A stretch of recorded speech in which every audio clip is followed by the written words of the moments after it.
नमस्कार, मैं हूं सचिन मिश्रा। स्वागत है आपका बंसल न्यूज के पॉडकास्ट कहानी सेगमेंट में। आज हम जो कहानी लेकर आए हैं उसका नाम है सहाय। इसके लेखक हैं सादात हसन मंटो। ये मत कहो कि 1 लाख हिंदू और 1 लाख मुसलमान मरे हैं। ये कहो कि 2 लाख इंसान मरे हैं। 1 लाख हिंदू मारकर मुसलमानों ने यह सोचा होगा कि हिंदू मजहब मर गया, लेकिन वो जिंदा है और जिंदा रहेगा। इसी तरह 1 लाख मुसलमान कत्ल करके हिंदुओं ने बगलें बजाई होंगी कि इस्लाम ख़त्म हो गया, मगर हकीकत आपके सामने है कि इस्लाम पर एक हल्की सी खराश भी नहीं आई। वो लोग बेवकूफ़ हैं जो समझते हैं कि बंदूकों से मजहब शिकार किए जा सकते हैं। मजहब, दीन, ईमान, धर्म, यकीन, अकीदत, ये जो कुछ भी हैं हमारे जिस्म में नहीं रूह में होते हैं। छुरे, चाकू और गोली से ये कैसे फना हो सकते हैं। मुमताज उस रोज पूरे जोश में था। हम सिर्फ 3 थे जो उसे जहाज पर छोड़ने के लिए आए थे। वो एक गैर मुतय्यन अरसे के लिए हमसे जुदा हो रहा था। पाकिस्तान जा रहा था। पाकिस्तान जिसके वजूद के मुतालिक हम में से किसी को वहम और गुमान भी ना था। हम तीनों हिंदू थे। मगरिबी पंजाब में रिश्तेदार को बहुत माली और जानी नुकसान उठाना पड़ा।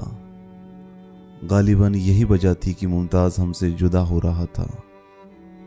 जुगल को लाहौर से ख़त मिला कि फसाद में उसके चचा मर गए, तो उसको बहुत सदमा हुआ। इसी सदमे के ज़र्रे असर बातों बातों में एक दिन उसने मुमताज़ से कहा, मैं सोच रहा हूँ अगर हमारे मोहल्ले में फसाद शुरू हो गया तो मैं क्या करूँगा। मुमताज़ ने उससे पूछा, क्या करोगे? जुगल ने बड़ी संजीदगी के साथ जवाब दिया, मैं सोच रहा हूँ बहुत मुमकिन है कि मैं तुम्हें मार डालूं। ये सुनकर मुमताज़ बिल्कुल खामोश हो गया। उसकी ये खामोशी तकरीबन 8 रोज़ तक कायम रही, और ये उस वक्त टूटी जब उसने अचानक हमें बताया कि वो 3:45 बजे समुद्री जहाज़ से कराची जा रहा है। हम तीनों में से किसी ने उसके इरादे को मुतल्लिक बातचीत ना की। जुगल को इस बात का शदीद एहसास था कि मुमताज़ की रवानगी का बायस उसका ये जुमला है, मैं सोच रहा हूँ बहुत मुमकिन है मैं तुम्हें मार डालूं। गालिबन वो यही सोच रहा था कि क्या वो इतना मुश्तिल होकर मुमताज़ को मार सकता है या नहीं।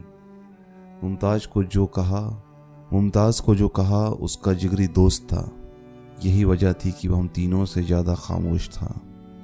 लेकिन अजीब बात है कि मुमताज़ गैर मामूली तौर पर बातूनी हो गया, ख़ास तौर पर रवानगी के चंद घंटे पहले।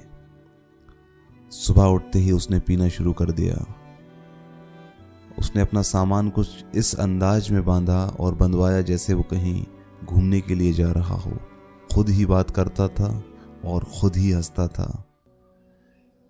कोई और देखता तो समझता कि वो बंबई छोड़ने के नाकाबिले बयान मसरत महसूस कर रहा है, लेकिन हम तीनों अच्छी तरह जानते थे कि वो सिर्फ अपने जज्बात छुपाने के लिए हमें और अपने आप को धोखा देने की कोशिश कर रहा है।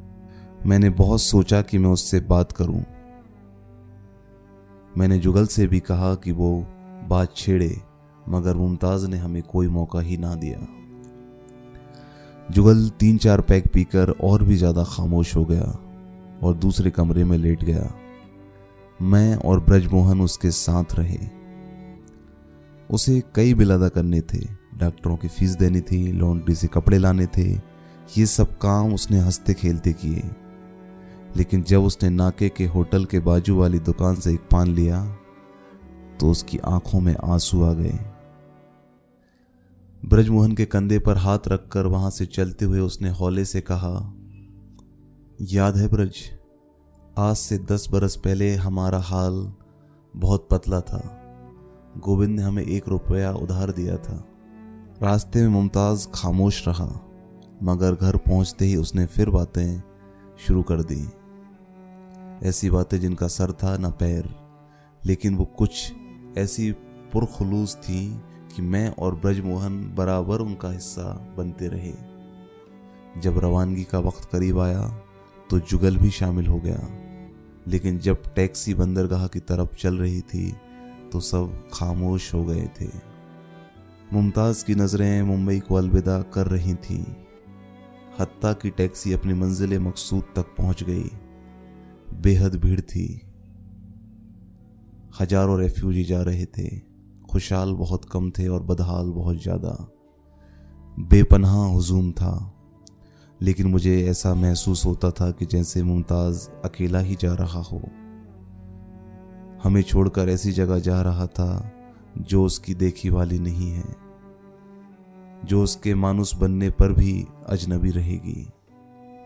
लेकिन ये मेरा अपना ख्याल था। मैं नहीं कह सकता था कि मुमताज़ क्या सोच रहा था। जब कैबिन में सारा सामान चला गया तो मुमताज़ हमें अर्शे पर ले गया, उधर जहां आसमान और समुंदर आपस में मिल रहे थे। मुमताज़ देर तक देखता रहा, फिर उसने जुगल का हाथ अपने हाथ में लेकर कहा, ये मजहब फरेब ए नज़र है, आसमान और समंदर का आपस में मिलना, लेकिन ये फरेब ए नज़र किस कदर दिलकश है, ये मिलाप। जुगल खामोश रहा। गालिबन उस वक्त भी उसके दिलो दिमाग में उसकी कही हुई बात चुटिया ले रही थी। मैं सोच रहा हूं बहुत मुमकिन है कि मैं तुम्हें मार डालूं। मुमताज़ ने जहाज के बाहर से एक ब्रांडी मंगवाई, क्योंकि वो सुबह से ही पी रहा था। हम चारों गिलास हाथ में लिए जंगले के साथ खड़े थे। रेफ्यूजी धड़ाधड़ जहाज में सवार हो रहे थे। जुगल ने एक ही जर्रे में अपना गिलास ख़त्म किया और निहायत ही भेड़े अंदाज में मुमताज़ से कहा, मुझे माफ़ कर देना मुमताज़, मेरा ख्याल है मैंने उस रोज़ तुम्हें दुख पहुंचाया था। मुमताज़ ने थोड़ा रुकने के बाद जुगल से सवाल किया, जब तुमने कहा था मैं सोच रहा हूं बहुत मुमकिन है मैं तुम्हें मार डालूं, क्या उस वक्त वाकई तुमने यही सोचा था? नेक दिली से इसी नतीजे पर पहुंचे थे? जुगल ने सहमति में सिर हिलाया, लेकिन मुझे अफसोस है। तुम मुझे मार डालते तो तुम्हें ज़्यादा अफसोस होता, मुमताज़ ने बड़े फिलोसफियन अंदाज से कहा। लेकिन सिर्फ उस सूरत में अगर तुमने गौर किया होता तो तुमने मुमताज़ को, एक मुसलमान को, एक दोस्त को नहीं बल्कि एक इंसान को मारा है। वो अगर हरामज़ादा था तो तुमने उसकी हरामज़ादगी को नहीं बल्कि खुद उसको मार डाला। वो अगर मुसलमान था तो तुमने उसकी मुसलमानी को नहीं उसकी हस्ती को ख़त्म किया है। अगर उसकी लाश मुसलमानों के हाथ आती तो कब्रिस्तान में एक कब्र का इजाफा हो जाता, लेकिन दुनिया में एक इंसान कम हो जाता। थोड़ी देर खामोश रहने और कुछ सोचने के बाद उसने फिर बोलना शुरू किया, हो सकता है मेरे हम मज़हब मुझे शहीद कहते, लेकिन खुदा की कसम अगर मुमकिन होता तो मैं कब्र फाड़ कर चिल्लाना शुरू कर देता, मुझे शहादत का ये रुतबा कबूल नहीं, मुझे ये डिग्री नहीं चाहिए जिसका इम्तिहान मैंने दिया ही नहीं। लाहौर में तुम्हारे चचा को एक मुसलमान ने मार डाला, तुमने ये खबर बम्बई में सुनी और मुझे कत्ल कर दिया। बताओ तुम और मैं किस तमगे के मुस्तहिक हैं, और लाहौर में तुम्हारे चचा और उसका कातिल किस खिलायत का हकदार है। मैं तो यही कहूँगा, मरने वाले कुत्ते की मौत मरे और मारने वाले ने बेकार, बिल्कुल बेकार अपने हाथ खून से रंगे। बातें करते करते मुमताज़ बहुत जज्बाती हो गया, लेकिन उसकी ज़ाती में खुलूस बराबर था। मेरे दिल में खुसूसन उसकी इस बात का बहुत असर हुआ कि मज़हब, दीन, ईमान, यकीन, धर्म, अकीदत, ये जो कुछ भी हैं हमारे जिस्म के बजाय रूह में होते हैं, जो छुरे, चाकू और गोली से फना नहीं किया जा सकता। मैंने उससे कहा, तुम बिल्कुल ठीक कहते हो। ये सुनकर मुमताज़ ने अपने ख्यालात का जायज़ा लिया और कदरे बेचैनी से कहा, नहीं, बिल्कुल ठीक नहीं। मेरा मतलब है कि ये सब तो है, लेकिन शायद मैं जो कुछ कहना चाहता हूँ अच्छी तरह अदा नहीं कर सका। मजहब से मेरी मुराद है ये मजहब नहीं, ये धर्म नहीं जिसमें हम जीते हैं 99% मुब्तला है। मेरी मुराद उस खास चीज़ से है जो एक इंसान को दूसरे इंसान के मुकाबले में जुदागना हैसियत बख्शती है। वो चीज़ जो इंसान को हकीकत में इंसान साबित करती है। लेकिन ये चीज़ क्या है? अफसोस है कि मैं इसे हथेली पर रखकर नहीं दिखा सकता। ये कहते कहते एकदम उसकी आंखों में चमक सी पैदा हुई और उसने जैसे खुद से पूछना शुरू किया, लेकिन उसमें वो कौन सी खास बात थी? कट्टर हिंदू था, पेशा निहायत ही जलील, लेकिन इसके बावजूद उसकी रूह किस कदर रोशन थी। मैंने पूछा किसकी? एक भड़वे की। हम तीनों चौंक पड़े। मुमताज के लहजे में कोई तकल्लुफ नहीं था। मैंने संजीदगी से पूछा, एक भड़वे की? मुमताज ने इस बात में सिर हिलाया। मुझे हैरत है कि वो कैसा इंसान था, और ज़्यादा हैरत इस बात पर है कि वो उर्फ आम में एक भड़वा था, औरतों का दलाल, लेकिन उसका ज़मीर बहुत साफ था। मुमताज़ थोड़ी देर के लिए रुक गया, जैसे वो पुराना वाक़यात अपने दिमाग में ताज़ा कर रहा हो। चंद लम्हात के बाद उसने फिर बोलना शुरू किया। उसका पूरा नाम मुझे कुछ याद नहीं, कुछ सहाय था। बनारस का रहने वाला था, बहुत ही सफाई पसंद। वो जगह जहां वो रहता था वो बहुत ही छोटी थी, मगर उसने बड़ी सलीके से उसे मुख्तलिफ खानों में तकसीम कर रखा था। पर्दे का माकूल इंतज़ाम था। चारपाई और पलंग नहीं थे, लेकिन गदले और गांव तक ही मौजूद थे। चादरें और गिलाफ वगैरह हमेशा उजले रहते थे। नौकर मौजूद थे, मगर सफाई वो खुद अपने हाथों से करता था। सिर्फ सफाई ही नहीं, हर काम, और वो सर से बला कभी नहीं डालता था। धोखा और फरेब नहीं जानता था।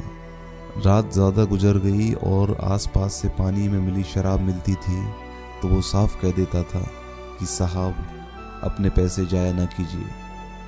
अगर किसी लड़की के मुतालिक उसे शक होता तो वो छुपाता नहीं था। और तो और उसने मुझे ये भी बता दिया था कि वो 3 बरस के अरसे में 20,000 रुपये जमा कर चुका है। हर 10 में से 2.5 कमीशन के लेकर उसे सिर्फ 10,000 रुपये और बनाने थे। मालूम नहीं सिर्फ 10,000 रुपये क्यों और ज़्यादा क्यों नहीं। उसने मुझसे कहा था कि 30,000 रुपये पूरे करके वो वापस बनारस चला जाएगा और बाजाजी की दुकान खोलेगा। मैं ये भी नहीं कह सकता था कि वो सिर्फ बाजाजी की ही दुकान क्यों खोलेगा। आखिर उसे ऐसी आरज़ू ही क्यों है। मैं यहाँ तक सुन चुका तो मेरे मुंह से निकला, अजीब व गरीब आदमी था। मुमताज़ ने अपनी गुफ्तगू जारी रखी। मेरा ख्याल था कि वो सरतापा बनावट है, एक बहुत बड़ा फ्रॉड है। कौन यकीन कर सकता है कि वो उन तमाम लड़कियों को जो उसके धंधे में शरीक थी अपनी बेटियां समझता था। ये भी उस वक्त मेरे लिए वैद अज़ बहम था कि उसने हर लड़की के नाम पर पोस्ट ऑफिस में सेविंग अकाउंट्स खोल रखा था और हर महीने कुल आमदनी वहां जमा करता था।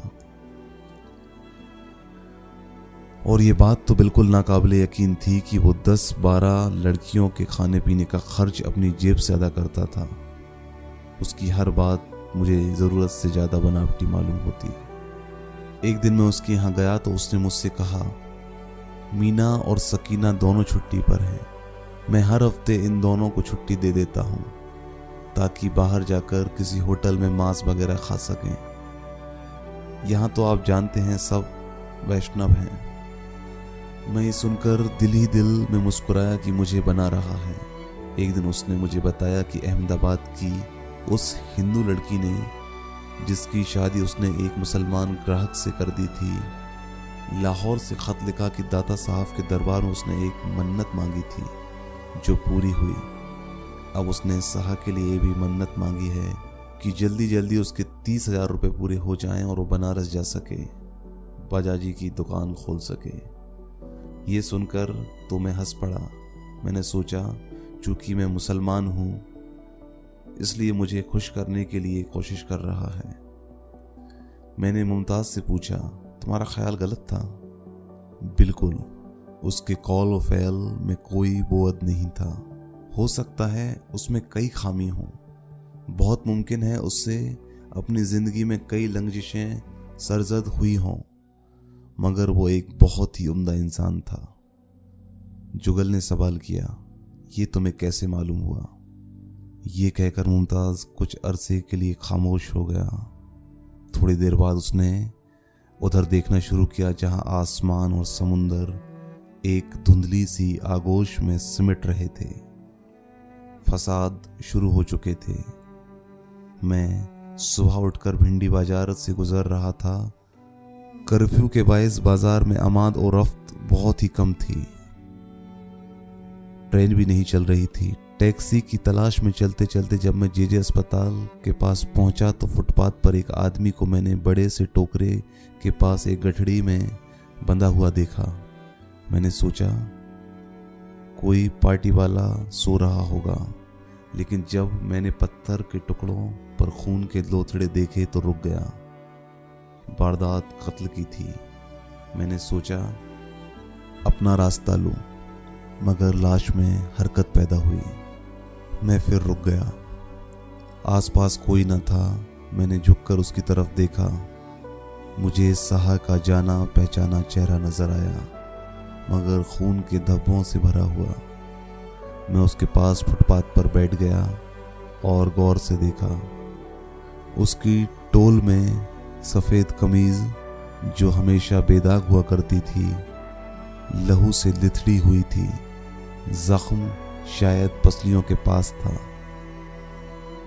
उसने हौले हौले करहाना शुरू कर दिया तो मैंने एहतियात से उसका कंधा पकड़कर हिलाया, जैसे किसी सोते हुए को जगाया हुआ हो। एक दो बार मैंने उसे नामुकम्मल नाम से भी पुकारा। मैं उठकर जाने ही वाला था कि उसने अपनी आंखें खोली। देर तक वो उन अधखुली आंखों से टकटकी बांधे मुझे देखता रहा। फिर एकदम उसके सारे बदन में तशनुश की सी कैफियत पैदा हुई। उसने मुझे पहचान कर कहा, आप? मैंने उससे बहुत सारी बातें पूछना शुरू कर दिया। वो कैसे इधर आया, किसने उसे जख्मी किया, वो अब फुटपाथ पर पड़ा है, सामने अस्पताल है, क्या मैं उसे वहां पहुंचा दूं, क्या मैं वहां इत्तला कर दूं, वगैरह वगैरह। उसमें बोलने की ताकत नहीं थी, मगर मैंने सारे सवाल कर डाले तो करहाते हुए उसने बड़ी मुश्किल से ये अल्फाज कहे, मेरे दिन पूरे हो चुके थे। भगवान को यही मंजूर था। भगवान को जाने क्या मंजूर था, लेकिन मुझे ये मंजूर नहीं था कि मैं मुसलमान होकर मुसलमानों के इलाके कि मैं एक आदमी को जिसे मुतल्लिक मैं जानता था कि हिंदू है, इस एहसास के साथ मरते हुए देखूं कि इसे मारने वाला मुसलमान था और आखिरी वक्त उसकी मौत के सिरहाने जो आदमी खड़ा था वो भी मुसलमान था। मैं डरपोक तो नहीं, लेकिन मेरी हालत उस वक्त डरपोकों से भी बदतर थी। एक तरफ यह खौफ दामनगीर था, मुमकिन है मैं पकड़ा जाऊं। दूसरी तरफ ये डर था कि पकड़ा ना गया तो पूछताछ के लिए तो धर लिया जाऊंगा। एक बार ख्याल आया, अगर मैं उसे अस्पताल ले गया तो क्या पता अपना बदला लेने के खातिर मुझे फंसा दे। सोचे मरना तो है ही, क्यों ना इसे भी साथ लेकर मरूं। इसी किस्म की बातें सोचकर मैं चलने ही वाला था, बल्कि यूं कहिए कि भागने वाला था, तो शाह ने मुझे पुकारा। मैं ठहर गया। ना ठहरने के इरादे के बावजूद मेरे कदम रुक गए। मैंने उसकी तरफ इस अंदाज से देखा जैसे मैं उससे कह रहा हूं, जल्दी कहो मियां, हमें जाना है। उसने दर्द की तकलीफ से दोहरा होते हुए भी बड़ी मुश्किल से अपनी कमीज के बटन खोले और अंदर हाथ डाला, मगर जब कुछ और करने की उसमें हिम्मत ना रही तो मुझसे कहा, नीचे बंडी है, उधर की जेब में कुछ जेवर और 1200 रुपये हैं, ये सुल्ताना का माल है। मैंने एक दोस्त के पास रखा हुआ था, आज उसे भेजने वाला था, क्योंकि आप जानते हैं खतरा बहुत बढ़ गया है। आप उसे दे दीजिएगा और कहिएगा फौरन चली जाए, लेकिन अपना ख्याल रखिएगा। मुमताज़ खामोश हो गया, लेकिन मुझे ऐसा महसूस हुआ कि उसकी आवाज़ सहाय की आवाज़ है, जो जेजे अस्पताल के फुटपाथ पर उभरी थी। दूर उधर जहां आसमान और समुंदर एक धुंधली सी आगोश में मुद्गम थे, खल हो रही हो। जहाज ने विसिल दिया तो मुमताज़ ने कहा, मैं सुल्ताना से मिला, उसको जेवर और रुपया दिया तो उसकी आंखों में आंसू आ गए। जब हम मुमताज़ से रुखसत होकर नीचे उतरे तो वो अर्शे पर जंगले के साथ खड़ा था, उसका दाहिने हाथ हिल रहा था। मैं जुगल से मुखातिब हुआ, क्या तुम्हें ऐसा मालूम नहीं होता कि मुमताज़ सहा की रूह को बुला रहा है हम सफ़र बनाने के लिए? जुगल ने सिर्फ इतना कहा, काश मैं सहाय की रूह होता। ये थी सादात हसन मंटो की कहानी सहाय। उम्मीद है आपको पसंद आई होगी। अगर आपको ये कहानी पसंद आई है तो इसको लाइक और शेयर ज़रूर करें।